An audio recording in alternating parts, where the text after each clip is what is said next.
Bonjour à tous, bienvenue dans une nouvelle vidéo yoga court format par l'usine pour vous accompagner dans votre pratique lorsque vous n'avez pas accès à vos clubs. Comme vous le savez, à chaque vidéo, on aborde un thème différent. Et aujourd'hui, j'ai envie de challenger votre équilibre et de vous montrer différentes postures pour l'améliorer et le travailler. Avant ça, l'équilibre, qu'est-ce que c'est? En biomécanique, l'équilibre est obtenu lorsqu'on maintient le centre de gravité à l'intérieur des limites de la stabilité. Ok, imaginez que vous avez une ligne qui traverse votre corps de la tête aux pieds, une ligne droite. Et tout simplement, lorsque vous inclinez votre buste, du coup que vous déviez votre centre de gravité, vous le déplacez. Il faut savoir que l'équilibre, c'est une collaboration entre différentes parties du corps, c'est-à-dire entre différents systèmes. Concrètement, vous avez le système vestibulaire à l'intérieur de l'oreille interne, le système visuel et le système proprioceptif, qui est l'ensemble peau, muscles, tendons, qui va analyser la situation et envoyer une information à votre système nerveux central. À ce moment-là, le cerveau va traiter l'information qu'il reçoit, faire une analyse de la situation et utiliser les différentes informations sur ce qu'il a appris précédemment. Par exemple, quand vous avez appris à faire du vélo, quand vous avez appris à marcher les pieds un petit peu plus écartés parce que le trottoir est glissant, il va tout mettre ensemble et il va renvoyer l'information aux yeux et aux autres parties du corps pour tout simplement revenir à une position d'équilibre et maintenir le corps droit. Et donc, vous pouvez apprendre à travailler ça, à situer votre corps dans l'espace pour, d'une manière générale, avoir un meilleur équilibre. C'est parti, je vous montre quelques postures à adopter. Au début de la séquence, prenez le temps justement de vous ancrer dans votre tapis, de vérifier que vous avez la possibilité d'avoir un point visuel assez loin, un point immobile, un repère sur un mur, etc. En yoga, c'est ce qu'on appelle le drishti. Et vous commencez juste cette séquence par bouger votre corps d'une manière générale, réveillez vos chevilles qui vont beaucoup travailler, tous les petits muscles stabilisateurs de la cheville pour vous maintenir aussi en équilibre. Et je vous laisse le temps ici de bouger et de faire un petit test d'équilibre. Une fois que vous êtes de nouveau stabilisé, déplacez votre poids sur une jambe. Fixez votre poing au loin. Le début de l'exercice, c'est de le faire les yeux ouverts. Chronométrez-vous. On ne va pas y rester des heures, mais vérifiez combien de temps vous pouvez y rester. La deuxième partie de l'exercice, et vous allez voir que c'est beaucoup plus difficile, faites la même chose, mais les yeux fermés. Et vous allez voir que ça nécessite beaucoup plus de concentration. Moi, ma technique, c'est de visualiser mon point fixe, comme si, même à travers mes yeux fermés.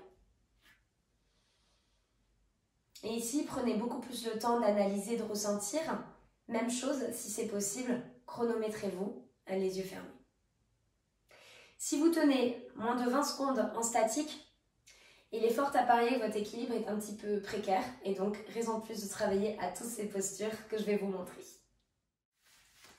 Première posture, on va passer d'un high lunge, d'une fente haute, à la posture du guerrier 3 que je vous montre avant. Guerrier 3, main au cœur ou allongé bras au-dessus de votre tête. Le but est d'avoir les deux hanches qui sont bien face au sol. Vérifiez que la hanche de la jambe arrière n'est pas ouverte, sinon on est dans la posture de la demi-lune, half moon, qu'on fera d'ailleurs après. Votre jambe de terre peut être soit tendue, attention à l'hyperextension du genou, vous pouvez aussi légèrement la plier, ça peut même vous garantir un peu plus d'équilibre. Tout simplement, il faut travailler cette transition. Donc placez-vous en high lunge, prenez le temps évidemment ici de vous inscrire dans votre posture, de vous ancrer dans le sol. Et prenez quelques respirations calmement. Yogi breath. Inspirez par le nez, expirez par le nez. Quand vous êtes prêt, main au cœur.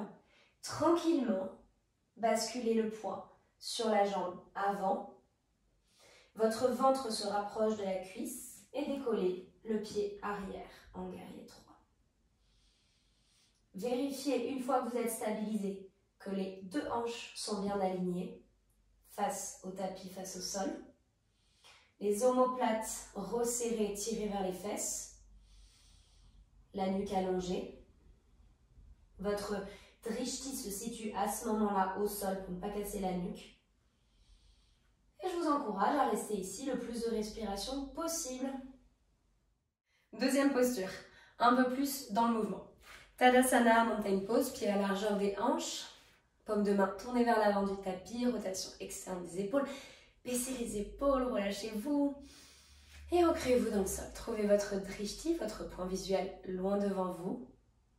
Basculez le poids sur la jambe gauche par exemple pour commencer. Placez la jambe droite debout, tendue devant vous. Vous n'êtes pas obligé de la lever trop haut. Au contraire, vérifiez que vous êtes assez solide dans cette position, que votre buste est droit, que les hanches sont au même niveau. L'exercice ici consiste simplement à déplacer la jambe de devant au côté, puis de nouveau devant et au côté. L'idée, c'est de ne pas compenser la perte d'équilibre avec le buste. Au contraire, si vous allez remuer comme une spaghetti pour compenser, vous allez vérifier que sur le mouvement, vous n'êtes plus stable. Donc, essayez d'engager votre centre, vos abdominaux, votre transverse, tous les muscles paravertébraux qui sont le long de votre colonne et laissez vos hanches faire le travail. Vous pouvez évidemment rajouter des modifications à cet exercice pour y rajouter un petit peu plus de challenge. Vous pouvez faire des cercles, aller un peu plus vite pour complètement challenger votre équilibre par exemple. Évidemment, c'est à faire des deux côtés. Autre exercice qui relève aussi d'une transition que j'aimerais vous proposer, c'est de passer de guerrier 3 au standing split, c'est-à-dire un grand écart debout. Okay. Vous pouvez évidemment l'enchaîner à la suite de ce qu'on a vu tout à l'heure, c'est-à-dire la fente haute en guerrier 3.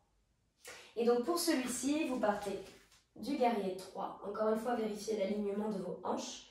L'option est de laisser les mains au cœur le plus longtemps possible, mais sinon, vous pouvez évidemment rapprocher vos mains du sol. Inclinez votre buste comme si vous voulez rejoindre le pied au sol. Déposez les mains au sol quand c'est nécessaire. Peu importe votre niveau ici d'ouverture des jambes, ce qui compte, c'est de trouver votre équilibre alors que vous avez la tête en bas. Et vous pouvez essayer ici de jouer avec votre point visuel. Regardez d'abord devant votre pied, puis votre cheville. Ensuite, regardez loin derrière vous. Vous pouvez également lâcher une main, l'utiliser pour attraper l'arrière de la cheville de la jambe au sol. Et si vous le sentez, tout simplement, vous pouvez aussi essayer de lâcher la deuxième main pour attraper la cheville. Et ça, en général, c'est un petit peu plus difficile.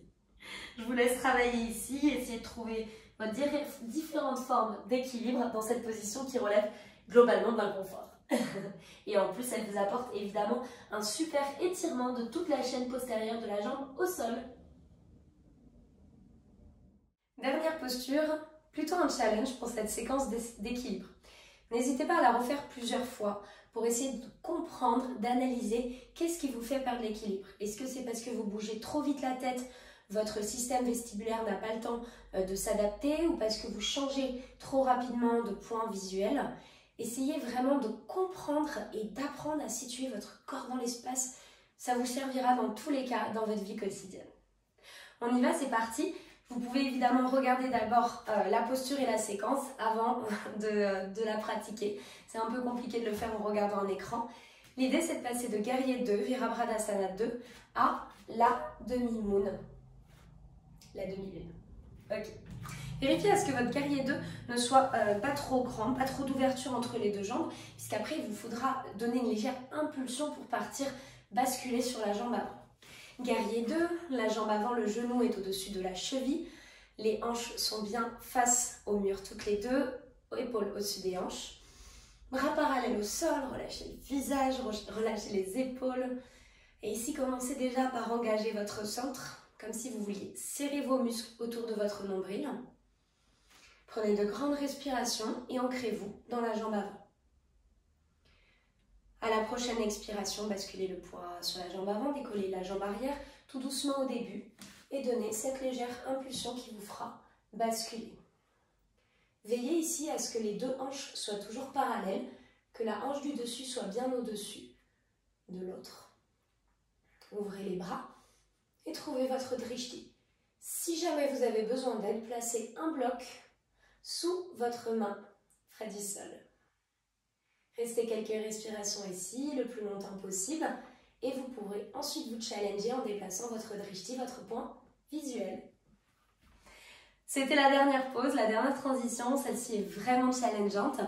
Et n'hésitez pas après à l'agrémenter avec par exemple un peu plus de vitesse ou de choses comme ça, encore une fois pour voir comment votre corps s'adapte.